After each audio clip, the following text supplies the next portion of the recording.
Okay, so you get out of the hospital and you get transferred to the Chicago field office. I And you get assigned to the organized crime group. did. I was in Chicago. The shooting in Tucson got a lot of publicity. And I came to ATF because I wanted to work undercover. And my bosses were like, well, you're not going to work undercover here. With this shooting and with your exposure through athletics, it's not going to happen. And so I could have stayed put, but I wanted to keep trying. And so I received a transfer to Chicago. And about 9 months after that, 18 months after the first shooting, I was in a second shooting in Joliet, Illinois. Okay, and what happens there? We had been involved in the reverse sale of some machine guns to some members of the Vice Lord street gang in Joliet. So at this point, the Vice Lords, these kids that we were dealing with, were in possession of our machine guns. And so we were following them to try to figure out where they were going to take them. And it was turning out to be a mess. They were just running circles. And so we had to get our machine guns back. So as we tried to do a traffic stop on these gang members, they ran for it. And I was out in front of their vehicle. A shootout took place. They were shooting at us. We were shooting at them. I was shooting my gun. They were shooting at me. I got run over by their car in their attempt to escape.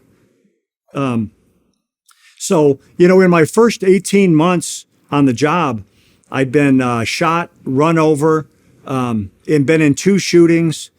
And, but I felt like I was bulletproof. I felt like I was invincible. I was in all this drama and all this chaos, and all these treacherous situations, and I was still motivated to keep trying. Now, in your job, you actually were working murder for hire cases?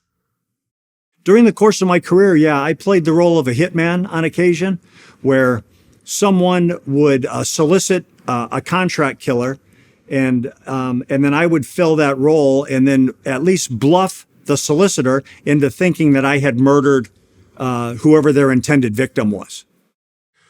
Okay, so in these type of situations, how much money do people usually put up for a murder for hire? And you'd be shocked at how little sometimes those transactions are worth. $500, drugs, guns, $1,500. There's no going rate for a murder.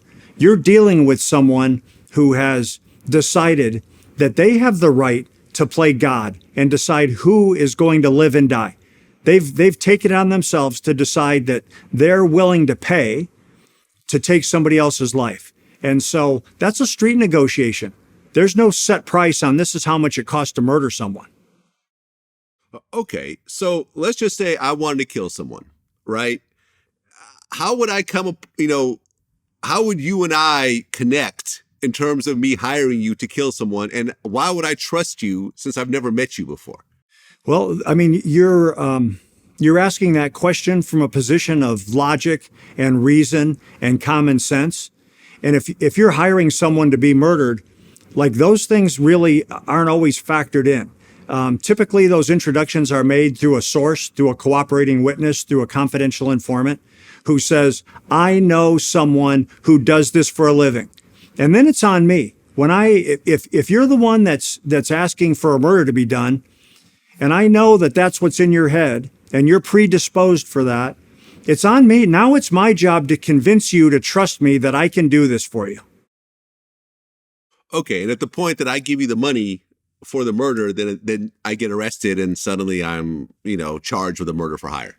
At times, that's a simplified version of it. Typically, we take it steps further than that to get more overt acts, more predicate acts towards the murder for hire. So if you solicit me to do a murder, typically I will try to back you off of it and try to talk you out of it just to make sure that you don't have a defense that you were entrapped, that I convinced you that you wanted to do a murder, that I leveraged you into doing a murder.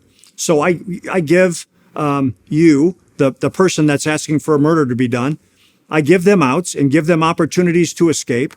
And then I'll ask for something from you. I need a picture of the victim. I need an address of the victim. I need something from you other than just conversation, a down payment in cash, a gun, a bomb, a plan. And then the ones that I've been involved in, then I'll approach the victim, the intended victim of the murder, and typically say, today's your lucky day. We found someone that wants to have you murdered. And the reaction is like, so how am I lucky? When people are dealing with the police, they typically don't feel lucky. You're lucky because the guy that wants you murdered has ultimately been introduced to an undercover cop. And if you'll cooperate with us, you can help us capture the person that wants to have you murdered. And then the ones I've been involved in, we dress up the victim, make him look like he's been murdered, shot, beaten, stabbed, whatever the scheme was, and then take that evidence of the murder back to the person that ordered it and paid for it. And then at that point, when they accept that and pay off the rest of the bill due, there's not much left to be done at that point. Okay. In these types of situations that you were involved in, how often do people start to hire you for a murder and then back off and say, you know something, you're right. This isn't worth it? Well, if they do, if someone says, man, you know what? I thought about it. I don't want to do this. I changed my mind. I have regrets. You know, they're still going to be in trouble. You can't be out soliciting murders and then just say, oh, you know what? I'm calling time out now. The charge won't be as good. And ultimately, you know, who knows how that would be adjudicated. But I oftentimes, too, also said on my parting comments, like, look, this is your last chance. When I leave here, this is a done deal. When I walk out the door, you're not going to be able to get in touch with me. The next time you hear from me, your buddy is going to be dead, and I'm going to be expecting payment from it.